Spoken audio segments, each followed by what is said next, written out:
From the outside, the apartment building on North 25th Street looked ordinary. A faded brick structure in a quiet Milwaukee neighborhood. Families walked past it every day without noticing anything unusual. Nothing about it suggested it would later become one of the most studied crime scenes in American history. Nothing about it warned anyone what was happening behind one locked door. This case teaches us something uncomfortable. Danger does not always look dangerous. Sometimes it looks quiet, sometimes it looks polite, sometimes it looks like a man who keeps to himself.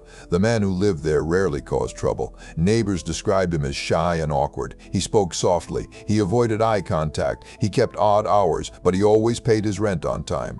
Most people barely remembered him at all. So how does someone like that become responsible for one of the most disturbing crime patterns ever documented? From a psychological perspective, the answer begins decades earlier. Long before Milwaukee, long before that apartment, long before anyone suspected anything was wrong. He was born into what appeared to be a stable, middle-class family in the Midwest. His father worked as a chemist. His mother struggled with anxiety and long periods of emotional distance. On the surface, it looked like a normal household. But experts later identified early warning signs. He was withdrawn from a very young age. He struggled to form friendships. He avoided social situations whenever he could. Teachers described him as quiet and isolated. Other children played sports. He collected animal bones. Why would a child become fascinated with death instead of people? Forensic psychologists later identified this pattern as an early marker of emotional detachment. This helps us understand how empathy can fail to develop properly. It does not excuse what happened later, but it explains part of the foundation. As a teenager, his isolation deepened. He rarely dated, he had few friends, he began drinking heavily before most of his classmates. Alcohol became his primary coping tool. This case teaches us that untreated mental health struggles often do not disappear. They go underground, they evolve, they wait. During high school, something else began to form. Disturbing fantasies, thoughts about control, thoughts about possession, thoughts about creating a person who could never leave. Experts believe these fantasies were driven by extreme loneliness and fear of abandonment. This pattern is commonly seen in individuals with profound attachment disorders. They do not want relationships, they want ownership. No one around him recognized what was happening, and that is one of the most important lessons in this entire case. Why didn't anyone notice? The answer lies in how well he learned to hide. He kept his grades just high enough. He avoided trouble at school. He smiled when spoken to. He followed rules when people were watching. This case teaches us that dangerous behavior often hides behind compliance. After graduation, his life began to unravel. He dropped out of college. He moved back in with his parents. His drinking intensified. His isolation became almost complete. His parents eventually divorced.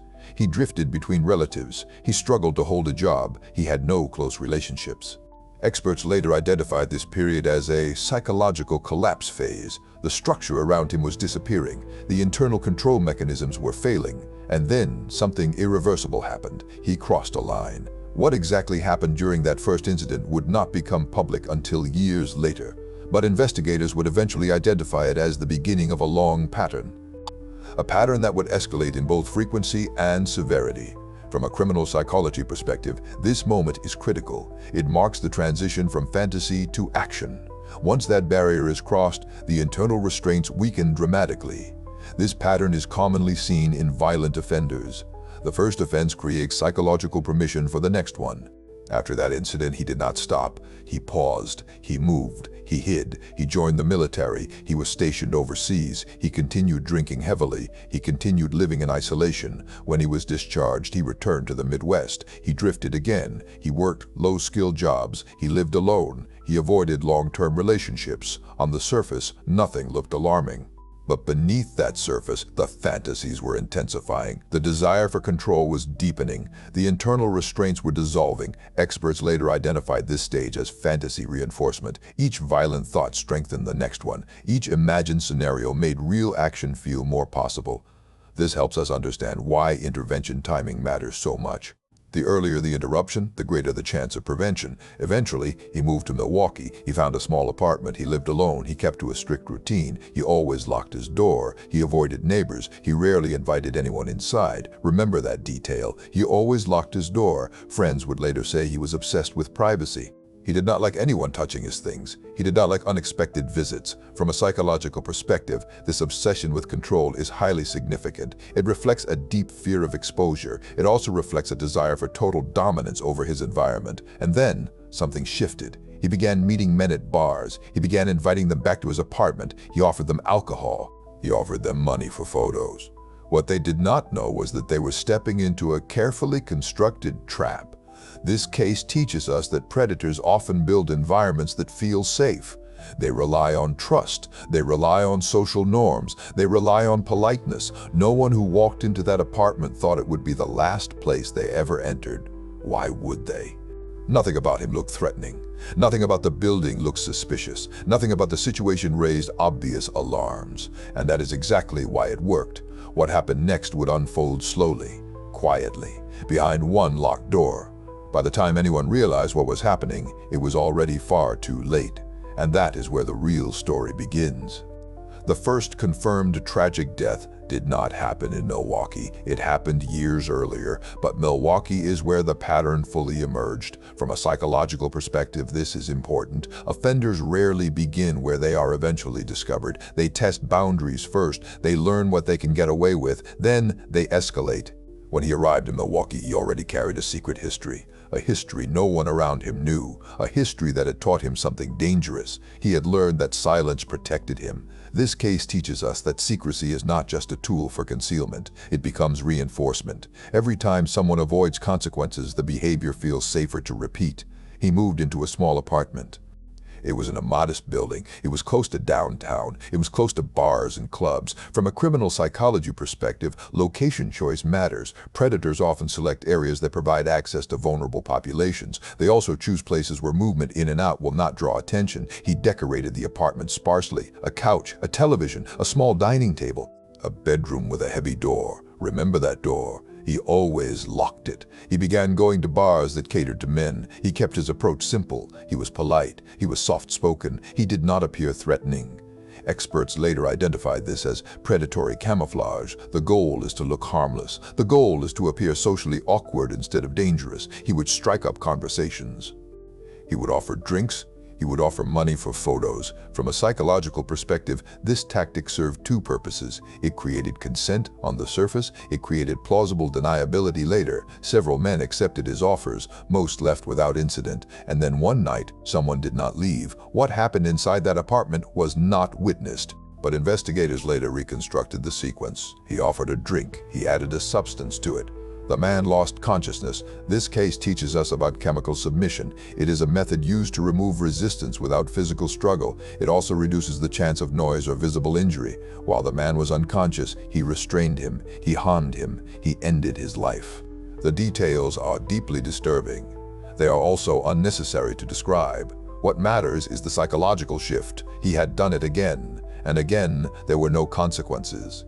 From a criminal psychology perspective, this is a critical reinforcement moment. The brain links violence with relief. It links control with emotional reward.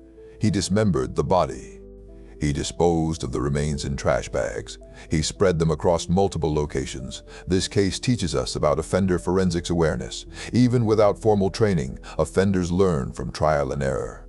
They learn what delays discovery. No one reported the man missing right away. No one connected him to that apartment. Life in the city continued. And that silence changed everything. Over the next months, the pattern repeated. He met men at bars. He invited them back. He offered drinks. They lost consciousness. Some were harmed and released. Some never left alive.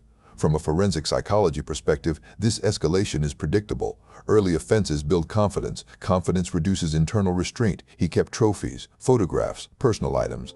Experts later identified this as object attachment behavior. It allows offenders to relive control without committing new acts. The apartment began to change. There was a strange smell. Neighbors complained. They thought it was spoiled food. They thought it was garbage. They thought it was plumbing. This case teaches us something critical. Most people default to normal explanations.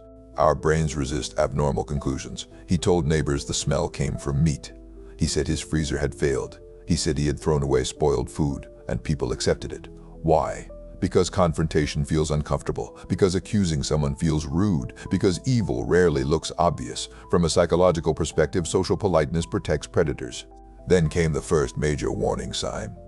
One night, a young man was seen stumbling outside the apartment building. He was confused. He was barely conscious. He was injured. Concerned residents called the police. Officers arrived. They spoke to the man. They could not communicate clearly with him. Then the apartment door opened. He came outside. He told officers the man was his partner. He said they had been drinking. He said they had a misunderstanding. From a behavioral psychology perspective, this was a performance. He spoke calmly. He sounded embarrassed. He sounded cooperative. The officers escorted the injured man back inside. They left. This case teaches us about authority bias. When someone sounds reasonable, we assume they are telling the truth. Minutes later, the man was harmed again. He did not survive. This moment would haunt the officers for the rest of their lives. From an investigative perspective, this was a catastrophic missed opportunity. Experts later identified this as a convergence failure. Multiple warning signs were present, but no one connected them. After that night, the pattern accelerated. He became bolder. He became more careless. He brought men home more frequently. He stayed inside longer. He kept more evidence. This case teaches us something deeply uncomfortable. Predators do not stop themselves. They are stopped by intervention. Then came the night everything changed. He met a man at a bar. He invited him back to the apartment. He followed the same routine. But this time, something went wrong.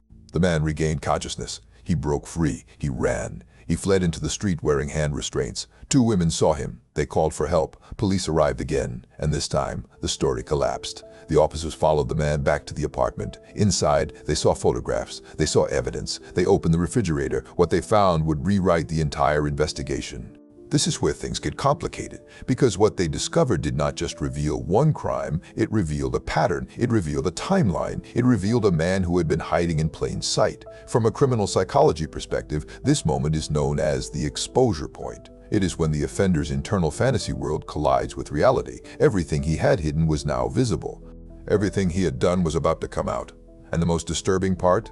This was not the end. This was only the beginning of what investigators were about to uncover. The apartment door closed behind the officers, and in that moment, the entire case changed. They did not yet know who he really was. They did not yet know how many people had lost their lives.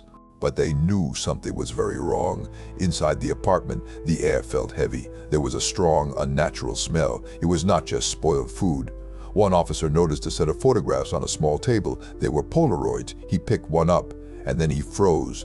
The image showed a man lying on a bed. He was unconscious. His body was restrained. The officer called for his partner. They began searching the apartment. This case teaches us how investigations often begin with instinct. Experienced officers learn to trust that something is off. That feeling can save lives. They opened the refrigerator. Inside were human remains. There was no longer any doubt. They immediately placed him under arrest. He did not resist. He did not run. He did not argue. From a psychological perspective, this reaction is highly significant. Many offenders feel relief when they are finally exposed. The double life becomes exhausting. He was taken to the police station, and that is where the real story began. During the first interview, he waived his rights. He agreed to talk. He sat calmly at the table. He spoke softly. He answered questions without hesitation. He told detectives everything, not just about the man who escaped, not just about the bodies in the apartment. He told them about all of it. This case teaches us something crucial about confessions. Some offenders do not deny what they have done. They explain it. From a forensic psychology perspective, this is known as narrative confession. The offender tells a story to make sense of their actions. He described his methods in detail. He described how he selected men. He described how he drugged them. He described how he restrained them. He described how he harmed them. He described how they lost their lives. The details were clinical, detached, almost rehearsed. Experts later identified this emotional flatness as effective blunting. It is commonly seen in individuals with severe personality pathology. He told detectives that he did not want his victims to leave. He told them he wanted complete control. From a psychological perspective, this is the core motive. It was never about anger. It was never about money. It was about ownership. He wanted people who could never abandon him. This pattern is commonly seen in offenders with extreme attachment disorders. They experience separation as psychological annihilation. As he spoke, detectives realized something terrifying. He was not improvising. He had a system. He kept a written list. He kept photographs. He kept body parts. He kept souvenirs. This case teaches us about offender organization levels. Highly organized offenders plan, document, and preserve. They searched his apartment more thoroughly. They found containers filled with chemicals. They found tools. They found more photographs. They found evidence going back years. The scale of it became clear. This was not one or two incidents. This was a long-term pattern. As investigators matched missing persons reports to his timeline, the number grew. 10, then 12, then 15. Eventually, the confirmed count reached 17.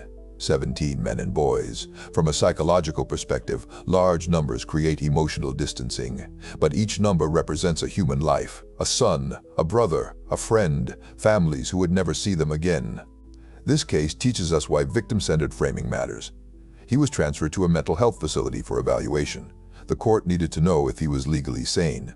3 forensic psychiatrists examined him. 2 diagnosed him with severe personality disorders. 1 diagnosed him with psychosis. The court would later reject the insanity defense. From a legal psychology perspective, this distinction is critical. Mental illness does not automatically mean legal insanity. He understood what he was doing. He understood that it was wrong. That made him legally responsible. Meanwhile, the investigation expanded. Detectives traveled to landfills. They searched dumpsters. They searched storage areas. They tried to recover remains. Most were never found. This case teaches us about evidence degradation. Time destroys forensic proof. Investigators also revisited earlier police encounters. They reviewed body camera footage. They reviewed dispatch logs. They reconstructed the night the injured man had been returned to his apartment. The officers were devastated.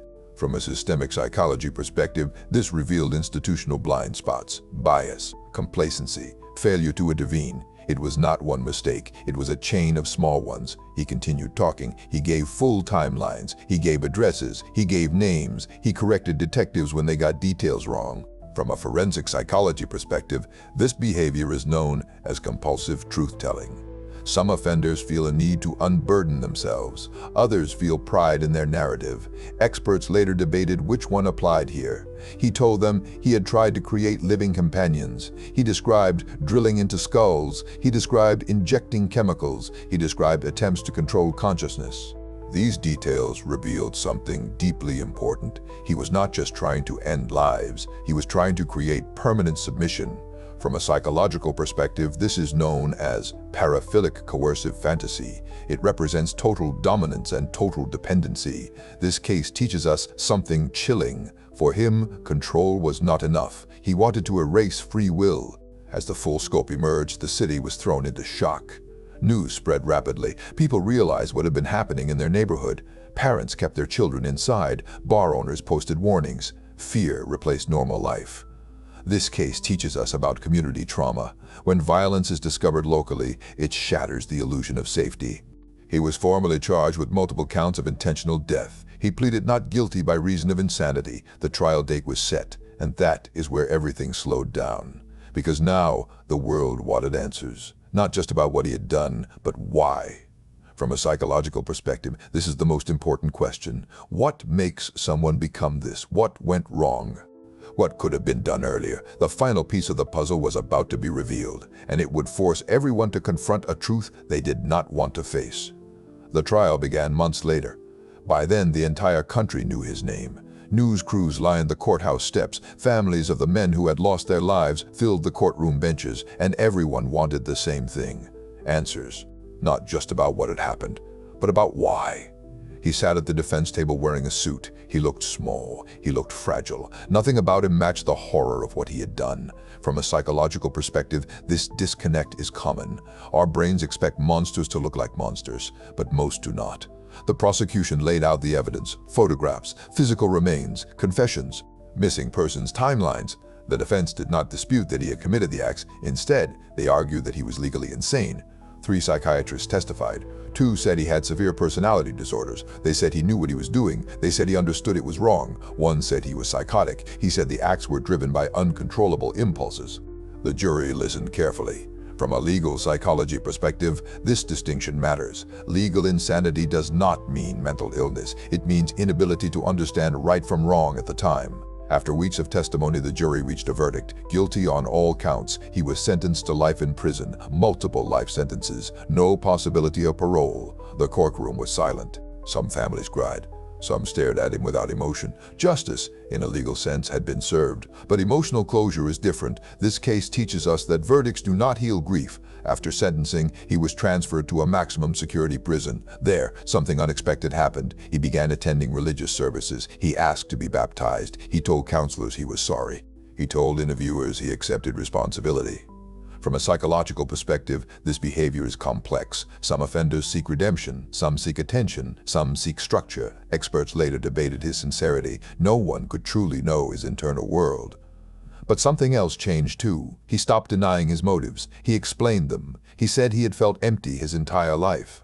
He said he had never felt connected to anyone. He said he wanted people who could never leave him. This is the core psychological truth of this case.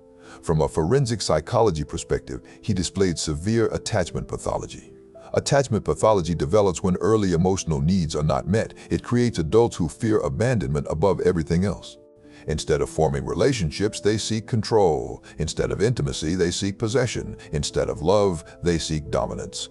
This case teaches us something crucial. Violence like this does not come from nowhere. It grows slowly. It is built from isolation, from emotional neglect, from untreated mental illness, from escalating fantasy. None of this excuses what he did, but it explains how the pathway formed. Experts later identified several warning signs: extreme social isolation, early fascination with death, heavy substance abuse, persistent violent fantasies, obsession with control. This pattern is now taught in criminal psychology courses. It helps professionals identify high-risk individuals earlier. This case also changed law enforcement procedures.